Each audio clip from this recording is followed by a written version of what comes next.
He is. Would you consider yourself you're a fan now, Benny? Now that you're officially off the clock, Weyburn or with Yorkton and Melville being done, SJ final rolling around. Now you just get to sit back and watch the game. You can yell at whoever you'd like, referees, coaches, whatever. Just be that guy in the stands. Yeah, exactly. It's kind of the go around the radio, go around the online radio dials, listen to some broadcasts, watch it on Flow Hockey to the different leagues. So you can watch SJHL, MJHL, you get the BCHL, you get the AJHL finals on there. So it's great to kind of just tune in and not really have a dog in the fight right now, which would be nice. It'd be nice to continue to be playing, but nice to also just watch and enjoy the junior hockey. Benny, if I told you that the Weyburn Red Wings are going to be in the League Championship Series and the playoffs started, what would you have said to me? What would you have said to me? Probably not. No, like I'd say Melfort for sure, but then anybody else like Flin Flon, Yorkton, it could have been Humboldt, could have been anything like that, Flin Flon. So yeah, it definitely is very surprising, but hats off to them. They're taking that hardworking mentality and getting some great goaltending, which is crucial in the playoffs. SJHL final will start on Saturday night in Melfort. Game 1, face-off 7:30, and nobody on this show thought that even when they were up 3-0, that they were going to win that fourth game. That Flin Flon was just automatically going to come back because they're too powerful. I mean, but they did, and defense and goaltending. Like, did you see that during the regular season? That at times when they were at the top of their game, the team that ended up beating Flin Flon, did they show shades of that in the regular season? Yeah, I think they did, especially Ansel Zoll, the goaltender, who was outstanding at points. He was really, really good at the start of the year, then he kind of had a little bit of a lull in between, but he came on definitely at the end here in that tail after that series against Battlefords, and then he continued on against Flin Flon. So when he's on, they're on, and they can win a lot of hockey games, especially with they have good offense up front, a lot of great players, and then from the back end, they're getting some from offense from the back end as well. So I think they're a team that can get a little streaky, and then they're on a lengthy winning streak to kind of vault themselves into that Viaterra division title. So they're kind of on a run right now. I know they let a couple of losses there in games 4 and 5, but they were able to rebound in game number 6, and we'll see if they can kind of go back on that streak here heading into the final. Do you think Melfort's had, and I don't want this to come across wrong. Great way to start a conversation, Robert. I don't want this to come across poorly, but Melfort's kind of had an easier go, right? I mean, they're through in 9 games. They haven't really faced any adversity. Do you think that's a negative to them facing Weyburn, who's clearly battled two tough teams in the first 2 rounds? Yeah, it can go either way, right? So I know they have some experience from last year's, which I think they went through a lot more adversity last year, winning that Game 7 in overtime in the semifinals over Humboldt, and then, of course, the battle in the final. So I think it might be, if Weyburn can get off to a good start in that opening 10 minutes, I think that this Melfort team, I know they're going to get a little bit healthier, so this break is definitely going to help them because they had some guys that were pretty banged up in that series. I know Nick Andruzia came back in Game 3, I think it was, and he was banged up for pretty much the opening 2 games in the tail half of that first round series. So I think it allows them to get a little bit rested up. But you're right, Sharky. I think this could be the time that the Weyburn Red Wings have a little bit of momentum. I'm sure they wanted to play tomorrow instead of Saturday, get that extra day because they're ready to go. But I think they could if they get that opening 10 minutes.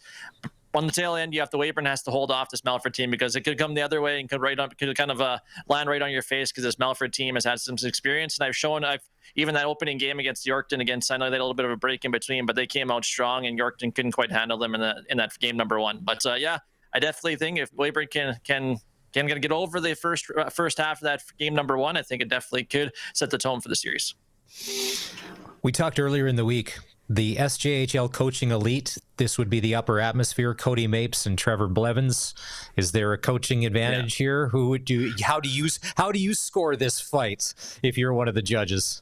Yeah, it's good. Yeah, like I said, Blevs has been around for a long time. He actually coached the defense, which is different for a head coach. Him and Braden Komosko, who are 2 of the best coaches in junior A hockey, they both coach the defensive side of the bench, you can say, so they can manage the defense. So and that decor with Melfort, that's going to be key. Is if Melfort can get those the Ty Thorntons, the Nick Andrusiaks, the Nolan Roberts, the so on and so forth, Nolan Turners as well in those matchups against Weyburn. I think they could have a key advantage. So you look at the other side, Cody Mapes, he's been around for a while now. He's built this roster, and he has Casey O'Brien, who Casey was when Yorkton, when the Terriers won back-to-back league titles and the RBC Cup national title as well in 2014. So Casey's been there before. He's had experience at the level, and I think they can match up go. But you said home ice is going to be crucial here, because if Blevs can get those defensive matchups against those top units like Ethan Dike, Joe Maharaj, and his shutdown line of Austin Shepard, along with Nolan Patterson and Caleb Binner on with that top line, that could be a definitely big advantage for Melfort. As we go into this, and this is a rumor. It's not. It's out there.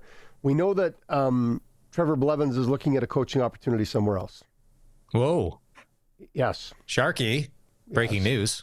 Do we have a sounder for that? Breaking, but it's out there. Well, I don't know. We have there. sound effects for everything else. No, that's not a ding. We need something dramatic. Like, this is breaking news. Not a golf clap either. This is breaking news. Sorry, Shark. Do you think that's in their dressing room? Do you think that's in Melfort's dressing room going into their series? It might be.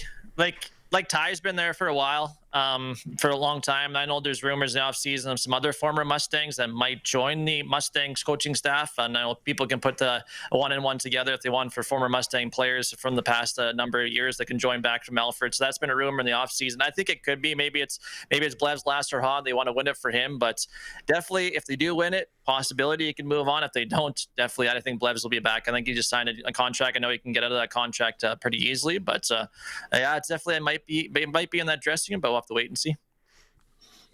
All right, since you're our SJHL expert, and then we'll get into NHL, your pick, who wins? There's no friends here. It's not like you got to run into these guys every second week at the rink all next year. So, Benny Walchuk, if you're putting your hard-earned money down, who wins this series and in how many games? It's going to come down to goaltending and special teams. Melfort's power play has been number one overall.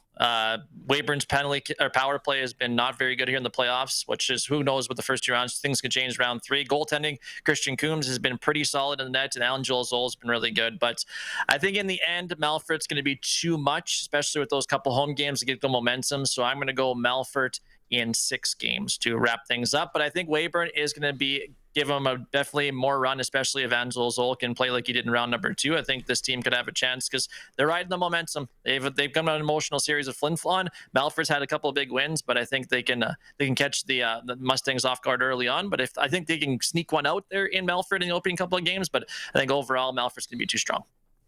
Now, Colson, I don't know if you're writing these down to come back on them later, because Colson's got a whole bunch of other bets that we've made that have gone completely sideways for me. So I don't want him to bring that book out later on. But I've got Weyburn in 6, but if it goes 7, I get Melfort. Yeah. I'm going to go with what Benny is saying. 6. It was like the Warrior Blades series last year. Remember that in the Eastern Division? I'm like, if the Blades can get this wrapped early, great. Yeah. If this goes 7, they're done. Yeah. And I'll go same thing. I'm going to go Melfort in 6. And if it were to go 7, then I have no idea, because then anything could happen there. But yeah, Weyburn's got to get a split in these first 2 games to give themselves a chance, because I just don't know. It's just too tough.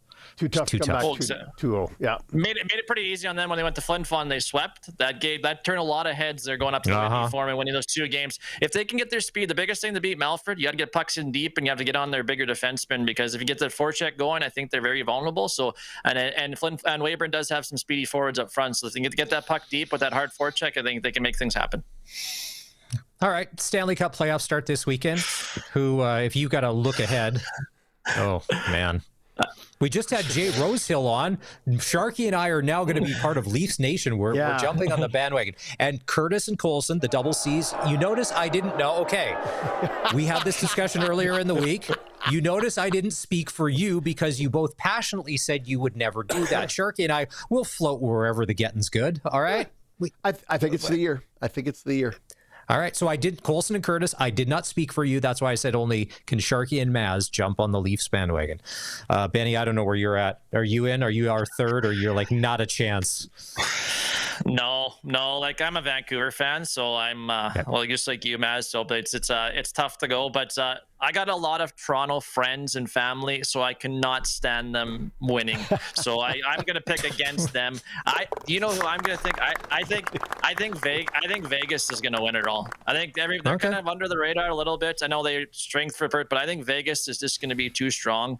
They got a big team. They got some good play. You look at their roster. You got a kid. I never even hear that Pavel Kormavov that 35 goals this year. So like it's crazy how much depth they have, and I think they have the experience there. And I think Minnesota's gonna battle test them a little bit, and I think Vegas might be different. That's why I'm big on. I got Washington too. I know they got the emotion of the series behind them with Ovi scoring his record-setting goal, but I think the emotion will still be there. I think one more last run for Ovi.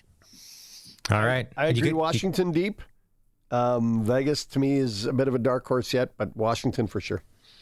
Yeah. I'll always, if Vegas is in and around it, you got to love it because there's so many Sasky connections there. How could you not cheer for the Vegas Golden Knights? All right.